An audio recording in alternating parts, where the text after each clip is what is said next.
इस साल का हो चुका था ऋषभ, लेकिन शादी करने को तैयार ही नहीं था। माँ बाप पूरी तरह से परेशान हो चुके थे। जब भी किसी लड़की का रिश्ता ऋषभ के लिए लेकर आते तो वो शादी करने से साफ मना कर देता, चाहे लड़की कितनी भी सुंदर, कितनी भी अच्छी क्यों ना हो। ऋषभ के माँ बाप को इसकी वजह समझ में नहीं आ रही थी। अरे ऋषभ बेटा, अच्छी खासी नौकरी लग गई है, दिखता भी इतना अच्छा है, आखिर बात क्या है, तुझे शादी क्यों नहीं करनी? देख, तू हमारा इकलौता बेटा है, अगर तू शादी नहीं करेगा तो कैसे काम चलेगा? लेकिन मैं शादी करना ही नहीं चाहता, मुझे कोई लड़की पसंद नहीं आती। अरे बेटा, अगर कोई लड़की तुझे पसंद हो तो उससे शादी कर ले, हमें कोई ऐतराज नहीं है। हाँ ऋषभ बेटा, अब देख, तेरी माँ से भी काम नहीं होता। घर में एक बहू आ जाएगी तो कम से कम घर का माहौल भी अच्छा होगा और तेरी माँ को मदद भी मिल जाएगी। लेकिन मम्मी पापा कहाँ ना, मुझे लड़कियाँ पसंद ही नहीं आती। अरे लड़कियाँ पसंद नहीं आती तो क्या लड़का पसंद आता है? वो तो वक्त आने पर ही पता चलेगा। ऋषभ की बात सुनकर उसके माँ और पापा का सर चकरा जाता है। कुछ दिनों के लिए ऋषभ अपने ऑफिस के काम से शहर से बाहर जाता है और जब लौट कर आता है तो सामने का नजारा देखकर उसके माँ पापा बेहोश होते होते रह जाते हैं। अरे ये क्या, ये तुम्हारे साथ कौन है? माँ, ये दीपक है, मेरी पत्नी। हम दोनों ने शादी कर लिया है। दीपक तुम्हारी पत्नी कैसे हो सकता है? अरे दीपिका होती तो बात समझ में भी आती, ये तो लड़का है। तो क्या हुआ पापा, आजकल तो ये सब फैशन में है और मैंने आपको बताया था कि मुझे लड़कियां पसंद नहीं आती। अरे तो इसका मतलब ये थोड़ी है कि तुम दीपक को दीपिका बनाकर ले आओगे। मुझे बहू चाहिए, बहू के रूप में, ये आदमी नहीं। लेकिन मम्मी जी, मैं आपकी बेटे से बहुत प्यार करती हूँ, मेरा मतलब करता हूँ। अरे इसको तो करता हूँ करती हूँ का अंतर भी नहीं पता, लेकर जाए इसे वापस। अगर आपने इसे घर से बाहर निकाला पापा तो मैं भी इसे के साथ चला जाऊंगा। मैं ऋषभ के बिना जी नहीं सकती, मेरा मतलब जी नहीं सकता। हमारा जिंदगी भर का साथ है, प्लीज हमें अलग मत कीजिए मम्मी जी, पापा जी। हे भगवान, ये तूने क्या दिन दिखाया? मेरे बेटे को थोड़ी अकल दे दे, लड़के को बहू बनाकर घर में ले आया है। अब क्या होगा, हम दुनिया को क्या मुंह दिखाएंगे? माँ बेकार में परेशान हो रही है। दीपक आपके सारे काम करेगी और एक अच्छी बहू की तरह आपके साथ रहेगी, देखना। पहले तो खुद तो क्लियर कर ले कि यह कुछ करेगा या करेगी, बाद में हम सोचते हैं कि हम क्या करें। बहू के आने के बाद क्या करते हैं, मुंह दिखाई की रस्म, तो आप भी वही कर लीजिए। आप चाहे तो मैं पूरे मोहल्ले में न्योता दे आती हूँ। अरे रहने दे, तेरी वजह से बेइज्जती और ज्यादा होगी। आई बड़ी, अब मेरा मतलब है आया बड़ा न्योता देने वाला। अगले दिन सुबह के बाद दीपक बड़ी नजाकत से चलता हुआ सबके लिए चाय बनाकर सुबह सुबह बालकनी में आ जाता है। प्रणाम मम्मी जी, प्रणाम पापा जी। ये देखिए, चाय बिल्कुल आपकी पसंद की है। मुझे ऋषभ ने सब कुछ बता दिया था कि आपको क्या क्या पसंद है। हे भगवान, ये सब क्या हो रहा है? ये क्या नौटंकी है? नौटंकी कहाँ है? माँ देखिए तो, मेरा दीपक आपका कितना ख्याल रख रहा है।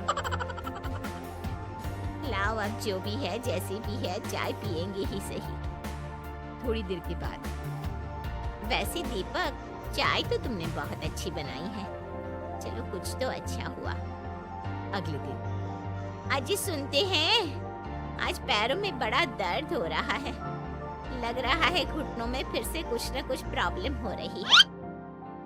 डॉक्टर ने वो दवाई दी थी, उसकी मालिश करो ना अपने घुटनों पर, आराम मिल जाएगा। वो क्या है ना, खुद के हाथों से ठीक से मालिश नहीं हो पाती। अरे मम्मी जी, आपको परेशान होने की क्या जरूरत है, मैं हूँ ना, लाइए मैं आपके पैरों पर मालिश कर देता हूँ, मेरा मतलब कर देती हूँ। अरे रहने दे, घर में बहू होती तो सेवा करती, यहाँ तो आदमी बहू बनकर बैठा हुआ है। मम्मी जी नाराज मत होइए, एक बार मुझे मौका तो दीजिए आपकी सेवा करने का। अच्छा ठीक है, ये ले दवाई लगा दे। दीपक बहुत अच्छे तरीके से घुटनों की मालिश करता है। थोड़ी देर के बाद इतना आराम मिल रहा है क्या बताऊं। ऐसा लग रहा है मेरे घुटनों में कभी तकलीफ थी ही नहीं। लगता है तुम्हारी लड़का बनी हुई बहू तुम्हें पसंद आने लगी है। ऐसा कुछ भी नहीं है, वो तो बस इतने अच्छे से मालिश की इसलिए मैंने इसकी तारीफ कर दी। मम्मी जी पापा जी आपस में लड़ाई नहीं करते। अच्छा आप ये बताइए शाम के खाने में क्या खाएंगे? पनीर, दाल मखनी, पुलाव, कुछ भी स्पेशल बता दीजिए। अरे भाई ये सारी चीजें मुझे तो खाने में बहुत ही पसंद है। तुम क्या कोई औरत हो जो पनीर दाल मखनी बनाओगी? हाँ, अरे लड़का हो तो लड़के की तरह बिहेव किया करो ना। भले ही मैं लड़का हूँ तो क्या हुआ, अब तो मैं ऋषभ की पत्नी और आपके घर की बहू हूँ, तो मुझे उसी तरह से रहना पड़ेगा ना। अच्छा ठीक है, जो तुम्हें पसंद है बना लो। आदमी रसोई में खाना बनाते हुए कैसे लगते हैं, जरा मैं भी तो देखूं। शाम को दीपक सबके लिए अच्छा सा खाना बनाकर डाइनिंग टेबल पर लगा देता है। ऋषभ ऑफिस से जब लौट कर आता है, सब लोग खाना खाने के लिए बैठ जाते हैं। अरे वाह, क्या गजब का पनीर और दाल मखनी बनाई है। ऐसा जायका तो होटल के खाने में भी नहीं आता।